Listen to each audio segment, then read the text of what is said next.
कहानी की शुरुआत में हमें एक बीहड़ खौफनाक रेगिस्तान दिखाया जाता है। एक ऐसी जगह जहां जिंदगी और मौत के बीच बस एक पतली सी लकीर है।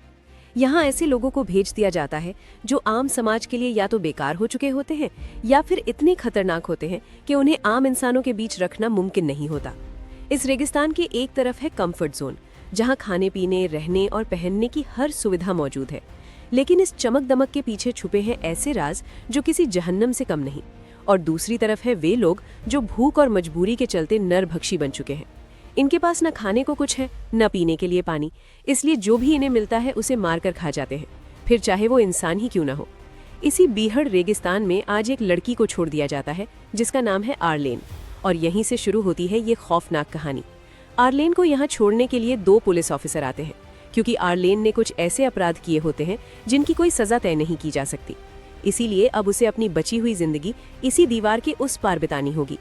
इसके बाद उसके साथ जो कुछ भी होगा उसकी कोई जिम्मेदारी अमेरिकन गवर्नमेंट नहीं लेती। ये बात वहां लगे बोर्ड पर साफ साफ लिखी होती है। अब आर्लेन पूरी तरह से खुद के भरोसे होती है। इस बीच हम देखते हैं कि उसके पास एक कागज है जिस पर लिखा है फाइंड कंफर्ट। इस बीहड़ और सुनसान रेगिस्तान में वो अकेली आगे बढ़ती चली जाती है। दूर दूर तक कोई दिखाई नहीं देता, लेकिन फिर भी वो इसी उम्मीद में चलती रहती है। कुछ देर बाद उसे सामने एक क्रैश हुई कार दिखाई देती है। वो उसके अंदर थोड़ी देर आराम करने का फैसला करती है। कब उसकी आंख लग जाती है उसे खुद भी पता नहीं चलता। अचानक किसी के आने की आवाज से उसकी नींद खुल जाती है। वो देखती है कि कुछ अनजान लोग हाथों में हथियार लिए उसकी तरफ बढ़ रहे हैं। उनके चेहरों पर हैवानियत साफ झलक रही होती है। आर्लेन भागने की कोशिश करती है, लेकिन अब बहुत देर हो चुकी होती है। वे लोग उसे पकड़ लेते हैं और मार पीट कर बेहोश कर देते हैं। जब आर्लेन को होश आता है तो वो खुद को हाथ पैर बंधा हुआ पाती है। आसपास देखने पर पता चलता है कि उसे एक क्रैश हुए प्लेन के अंदर कैद करके रखा गया है। तभी वहां एक औरत आती है जो बिना किसी हिचक के आर्लेन के हाथ और पैर काट देती है और फिर उन्हें अपना सुबह का नाश्ता बना लेती है। जी हाँ, आपने बिल्कुल सही सुना, सुबह का नाश्ता, क्योंकि यही वे लोग हैं जिनके बारे में हमने शुरुआत में बात की थी, नरभक्षी। असहनीय दर्द के कारण आर्लेन वहीं बेहोश हो जाती है, लेकिन किसी को उसकी जरा सी भी परवाह नहीं होती। इसके बाद हम इस पूरे नरभक्षी परिवार को देखते हैं, जो संख्या में काफी बड़ा होता है। ये लोग अपनी फिटनेस का बहुत ध्यान रखते हैं, लेकिन साथ ही इन्होंने कुछ इंसानों को कैद करके भी रखा होता है ताकि इनके खाने में कभी कोई कमी ना पड़े। इसी बीच हम अपने दूसरे किरदार जेसन को देखते हैं, जो इसी नरभक्षी ग्रुप का हिस्सा होता है। जेसन का एक छोटा सा परिवार भी होता है, जिसके साथ आगे चलकर बहुत कुछ गलत होने वाला होता है। अब कहानी का रुख जाता है कंफर्ट जोन की ओर। यहाँ की जिंदगी बिल्कुल उल्टी होती है। यहाँ हर तरह की सुविधाएं मौजूद होती हैं, खाने के लिए भरपूर खाना, पीने के लिए साफ पानी। कुल मिलाकर यहाँ किसी चीज की कोई कमी नहीं होती। इधर आर्लेन नोटिस करती है कि उसे एक काल कोठरी जैसी जगह में बंद करके रखा गया है, जो शायद इन लोगों का स्टोर रूम होता है। तभी उसे ऊपर से किसी की दिल दहला देने वाली चीख सुनाई देती है। उस आवाज को सुनकर वो डर के मारे अपने पूरे शरीर पर अपना ही वेस्ट लपेट लेती है। अगले दिन वही लेडी उसे लेने के लिए आती है। आर्लेन के शरीर पर लगी गंदगी देखकर वो घिन से भर जाती है और तुरंत पीछे हट जाती है। लेकिन खाना तो इन्हें खाना ही होता है, इसीलिए वो पानी लेने चली जाती है। इसी दौरान आर्लेन वहां पड़ी एक लोहे की रॉड चुपचाप अपने पास छुपा लेती है। जैसे ही वो लेडी वापस आती है, आर्लेन उस पर जोरदार हमला करती है और उसे जान से मार देती है।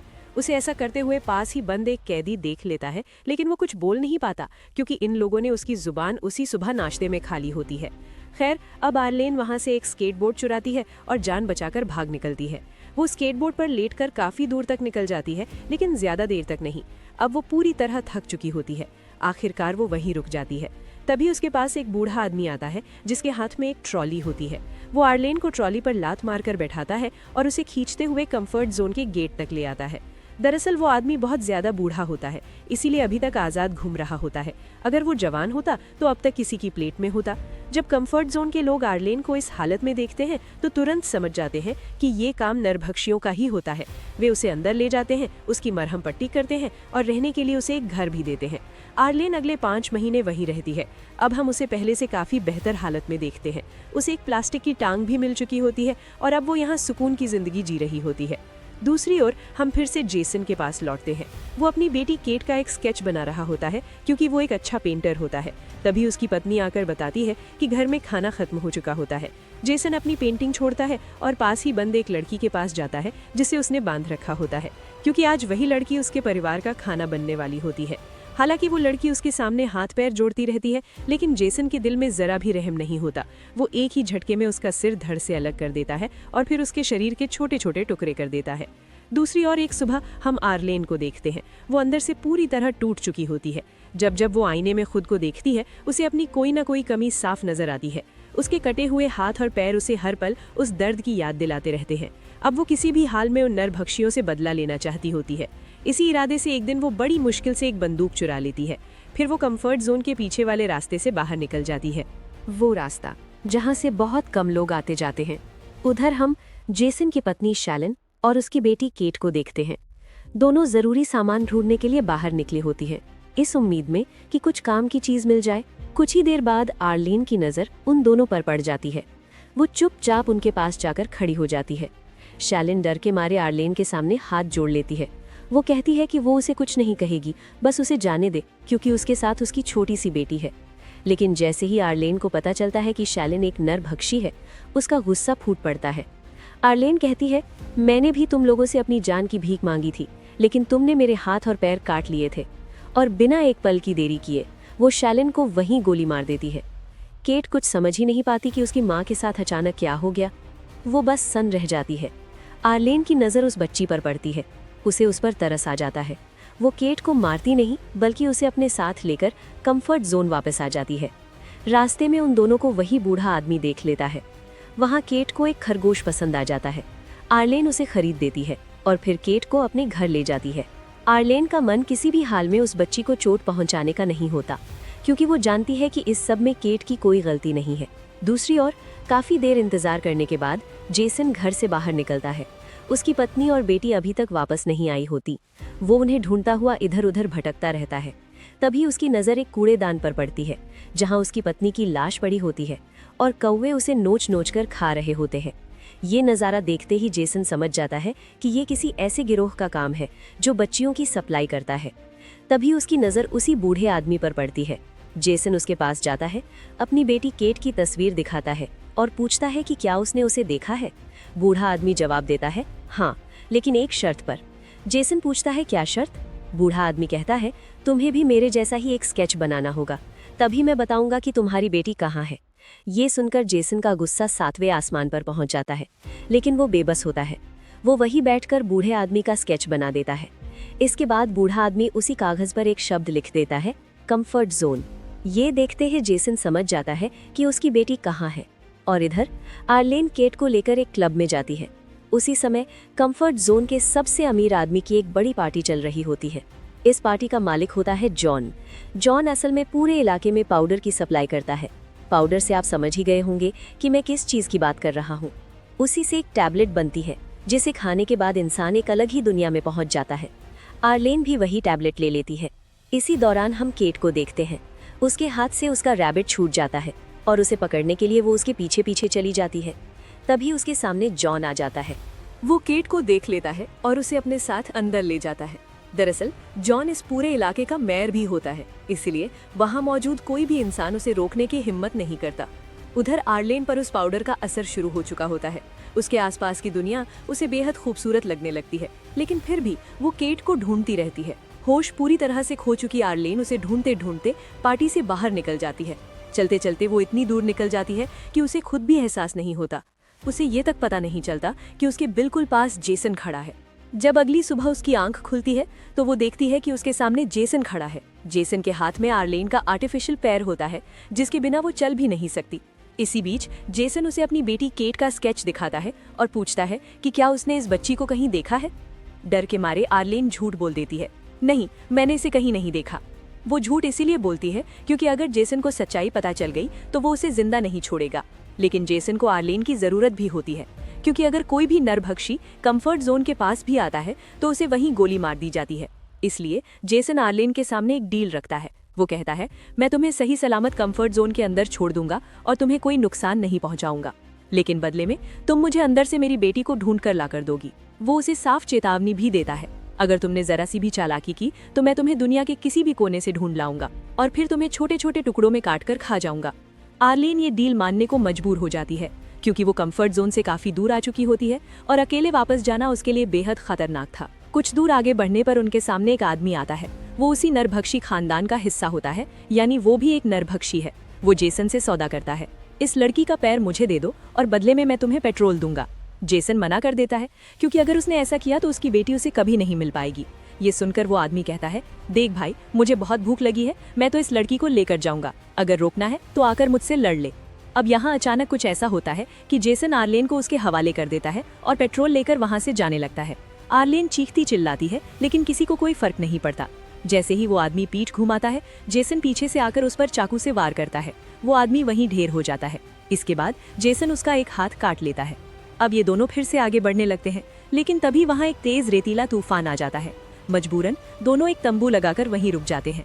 तूफान धीरे धीरे थमता है, लेकिन तब तक चारों तरफ अंधेरा हो चुका होता है, इसलिए दोनों वहीं रात गुजारने का फैसला करते हैं। जेसन उसी मरे हुए आदमी के हाथ को पकाकर खाता है और वही आर्लेन को भी देता है। दोनों के बीच लंबी बातचीत होती है। वे एक दूसरे को जानने की कोशिश करते हैं। जेसन बताता है कि जब वो 16 साल का था तो वो एक बोट के जरिए अमेरिका आया था, लेकिन बॉर्डर पर उसे पकड़ लिया गया क्योंकि वो गैर कानूनी तरीके से देश में घुसा था। तभी से वो इसी इलाके में रहने को मजबूर है। वहीं आर्लेन अपनी कहानी सुनाती है। वो पहले नेशनल सिक्योरिटी एजेंसी NSA में काम करती थी, लेकिन उसे दुश्मन देश के एक आदमी से प्यार हो गया। प्यार में अंधी होकर उसने उसे अपनी कुछ सीक्रेट इन्फॉर्मेशन दे दी। जब अमेरिका को इस गद्दारी के बारे में पता चला तो उसे यहाँ लाकर छोड़ दिया गया। दोनों एक दूसरे की बातें सुनते सुनते काफी करीब आ चुके होते हैं, लेकिन तभी पीछे से एक गोली चलती है। वो गोली सीधा जेसन को लगती है और वो वहीं जमीन पर गिर पड़ता है। कुछ लोग अचानक वहां आ जाते हैं। वे कंफर्ट जोन के होते हैं। वे आर्लेन को अपने साथ ले जाते हैं और उसे कंफर्ट जोन में छोड़ देते हैं। लेकिन अब आर्लेन का मन वहां बिल्कुल नहीं लगता। वो जेसन को वहीं छोड़कर आना नहीं चाहती थी, इसलिए वो एक बहुत कठिन फैसला लेती है और वापस उसी जगह जाती है जहां उसने जेसन के साथ शाम बिताई थी। वहां उसे जेसन की स्केच बुक मिलती है, जिसमें उसकी बेटी केट के कई स्केच बने होते हैं। उन्हें देखकर आर्लेन टूट जाती है। उसे एहसास होता है कि आज केट के खो जाने की कहीं न कहीं वजह वो खुद ही थी। अब वो तय कर लेती है कि किसी भी हाल में वो केट को ढूंढेगी, चाहे उसे कुछ भी करना पड़े। वो वापस कंफर्ट जोन आती है और हर किसी से केट के बारे में पूछती है, लेकिन किसी को भी उस बच्ची के बारे में कोई जानकारी नहीं होती। इधर वही बूढ़ा आदमी दूर आसमान में उड़ते हुए कुछ कौओं को देखता है। उसे शक होता है कि शायद वहाँ कोई जानवर मरा पड़ा है। वो दौड़ते हुए वहाँ पहुँचता है, लेकिन वहाँ उसे जेसन बेहोशी की हालत में पड़ा मिलता है। वो जेसन को बचाने के लिए एक कौवा पकड़ता है और उसे खिला देता है, ताकि उसके शरीर में थोड़ी सी जान लौट आए। उधर आर्लेन उदास होकर अकेली बैठी होती है। उसे समझ नहीं आ रहा होता कि अब आगे क्या करे। तभी उसकी नज़र जॉन के पैलेस पर पड़ती है। वहाँ से कुछ औरतें बाहर निकलती हैं और उन्हीं में से एक औरत के साथ केट भी होती है। आर्लेन उस समय कुछ नहीं करती। दूसरी ओर बूढ़े आदमी की मदद से जेसन अब ठीक हो चुका होता है। वो उसका शुक्रिया अदा करता है और फिर अपनी बेटी को ढूंढने के लिए वहाँ से निकल पड़ता है। यहाँ आर्लेन उस पैलेस में पहुँचती है जहाँ कई सारी औरतें काम कर रही होती हैं। वे सभी उस पाउडर को छोटे छोटे पैकेट्स में भर रही होती हैं। ये सब देखकर आर्लीन उनसे गुजारिश करती है कि उसे भी यहाँ काम पर रख लिया जाए। यही हमें पता चलता है कि जॉन ने केट को अडॉप्ट कर लिया होता है, क्योंकि उसके अपने कोई औलाद नहीं होती। इसी वजह से वो आर्लीन को भी काम पर रख लेता है। इसके बाद एक लेडी आर्लीन को एक कमरे में ले जाती है ताकि उसे अच्छे कपड़े पहनाए जा सके। वॉशरूम जाने का बहाना बनाकर आर्लीन अंदर जाती है और अपने नकली पैर के अंदर छुपाई हुई बंदूक निकाल लेती है।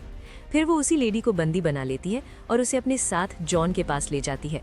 आर्लीन जॉन से कहती है, अगर तुमने उस बच्ची को अभी नहीं छोड़ा तो मैं इसे मार दूंगी और इसके पेट में पल रहे बच्चे को भी।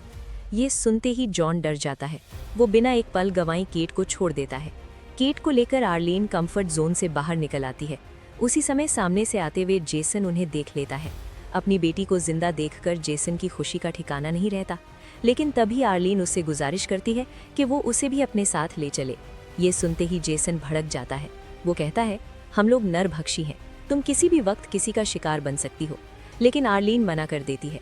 वो कहती है कि वो जेसन को पसंद करने लगी है, वो बस उसके साथ रहना चाहती है। इसी बीच केट अपने पिता से कहती है कि उसे बहुत भूख लगी है। मजबूरी में वो केट के उसी खरगोश को पका देता है और उसे खिला देता है। ये देखकर आर्लीन की आंखों से आंसू बहने लगते हैं। लेकिन दोस्तों, यही इस दुनिया की हकीकत है। अब जेसन ने आर्लीन को भी एक्सेप्ट कर लिया होता है, यानी अब ये तीनों एक परिवार बन चुके होते हैं। लेकिन कब तक, ये उन्हें खुद भी नहीं पता, क्योंकि यहाँ कब कौन किसका खाना बन जाए कोई नहीं जानता। और इसी के साथ ये कहानी यहीं खत्म हो जाती है। तो दोस्तों, ये थी they trapped in a deadly desert की कहानी। रेगिस्तान में एक गलती और सीधा मौत। आप क्या करते अगर आप यहाँ फंस जाते? कमेंट्स में अपना जवाब जरूर बताइए। वीडियो पसंद आई हो तो लाइक करें और ऐसी ही मूवी एक्सप्लेनेशंस के लिए चैनल को सब्सक्राइब करना ना भूलें।